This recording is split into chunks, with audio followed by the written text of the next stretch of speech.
mo akong ganun-ganun lang sa tenga, uupakan kita. Maniwala ka sa akin.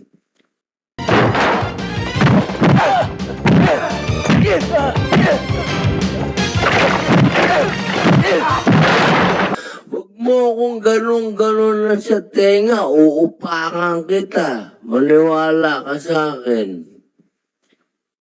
Mr. Chair, ipaano natin to, lie detector test, and then kapag lumitaw na sa lie detector test nagsinungaling to, ikulong natin sa baba. Sir, sana po makapagsalita din muna po ako, sir. Papayagan ka, Kapitan. Papayagan Opo. ka magsalita. Pero with the permission of Senator Tulfo. Sabi niya po na sinasaktan kayo, kaya kayo nandun sa barangay.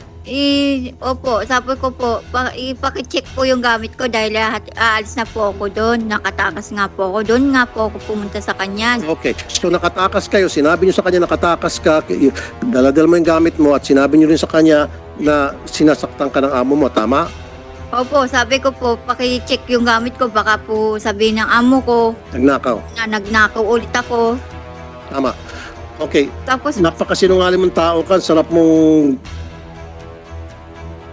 Alam mo, napakasinungaling mo. Gusto mo, i-lie detector test ka namin, payag ka.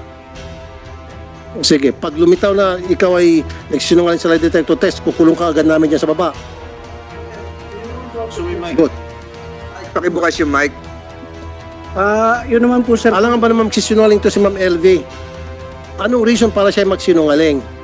Ikaw may dahilan ka para magsinungaling kasi tumawag ka sa amo tapos for all we know, baka bayad ka sa amo, baka sinuhulang ka ng amo. Ay, yun po, sir. There's no reason why she would be lying here.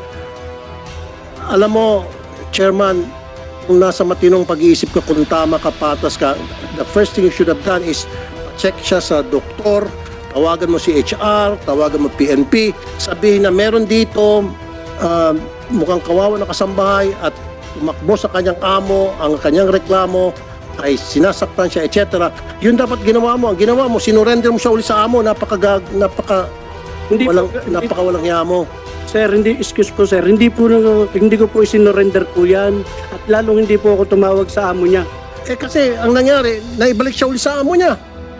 Kasi kung ganong sitwasyon, kung sa akin, kung ako si barangay chairman, may dumating sa akin kasambahay, kaawa-awa yung sitwasyon, madumi, sabi mo parang taong grasa, ipapacheck ko muna sa ospital, hindi ko muna payagan na sumama sa amo.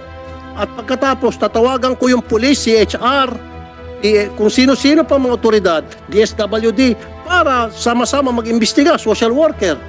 Ang ginawa mo, pinayagan mo makabalik ulit sa kanyang amo. Hindi naman po, sir, ganun ang nangyari talaga po, sir. Marami po akong kasamahan doon sa barangay. Maraming kasama sa barangay, pero you call the shots because ikaw ang pinakamataas, ikaw ang chairman, ikaw ang sinusunod ng mga kasamahan mo. So isa na lang po. Sige po. Kasi, chairman, hindi mo ginawa yung trabaho mo sa magkanong kadahilanan na hindi mo ginawa yung trabaho mo ng tama. Kasi kung ginawa mo yung trabaho mo ng tama, hindi na sana lumala pa yung sitwasyon ni Ma'am LV. Kaya sa lumala dahil sa naging pabaya ka sa iyong tungkulin. Kung ako dito ngayon sa committee, sampahan ka dapat ng kaso. Dereliction of duty. Dapat automatic yung chairman pagka may dalawang partido doon sa harap mo.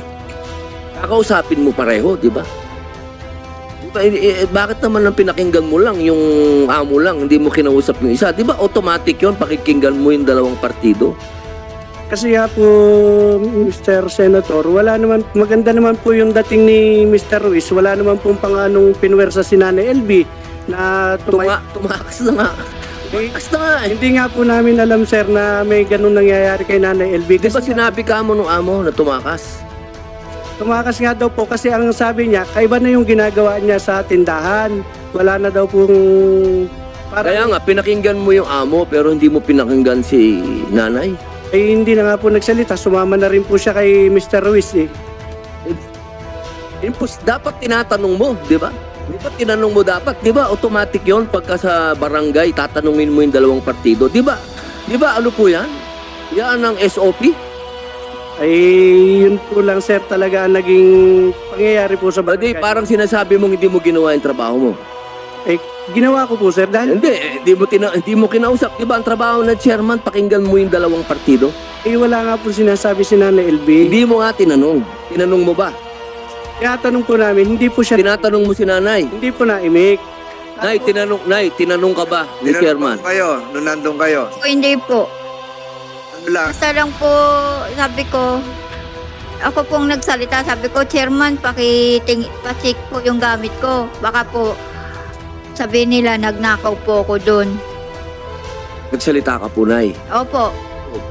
Chairman, nagsalita. Madami po kami doon, Senator, kaya po alam po ng lahat na hindi po naimik po si Nanay LB. Bakit pa siya tumakas? Kung hindi naman siya iimik, nandun na siya. Hindi nga po namin, sir, alam na yan ay katulong ni Sir Jerry. Ang pagkakikita ko po sa kanya, akala ko po yung naligaw na taong grasa. Kasi nga po si Nanay LB, talagang medyo madumi yung kanyang katawan po. Hindi, alam mo na nga na hindi na nga siya taong grasa dahil dumating na nga yung amo di ba? Dumating na nga Ang dito, Chairman, hindi mo ginawa yung trabaho mo. Dapat kasi, tinanong mo din siya kung ano po ba ang sitwasyon, ba't kayo nandito sa barangay. Natural yun Yun ang una mo dapat ginawa, Chairman. Huwag mo akong ganun-ganun na sa tenga, uupakan kita. Maniwala ka sa akin. Chairman, yung katarungan pambarangay, ikaw ang chairman o meron ba ibang chairman? Ako po. Ayun. Saka So, po yung mga... lahat naman yan, meron logbook di ba? Nire-register nyo. Kung may magre-reklamo. Meron ba ho tayong record sa inyong barangay na pumunta si Manang LB nung ganitong panahon, ganitong oras, at ano yung inyong naging aksyon? Meron?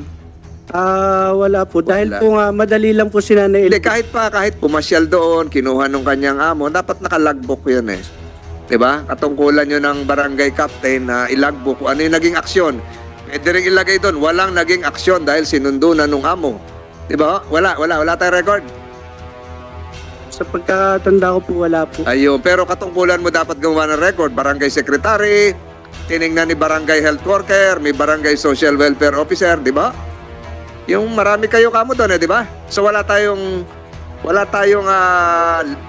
apel kung ano man. Wala po. Pero nag-seminar tayo niyan. Nakakalungkot siya. Senator Estrada, Gaano ko nakatagal, Kapitan? Isang first term po ngayon, Senator. So tatakbo ka. Susunod. May plano pa po. Ano na? Tatakbo. Huwag niyo iboto to. Hindi ka naman nanalo. May plano kang tumakbo ulit. Meron po. Okay, bakit? Halo ka na.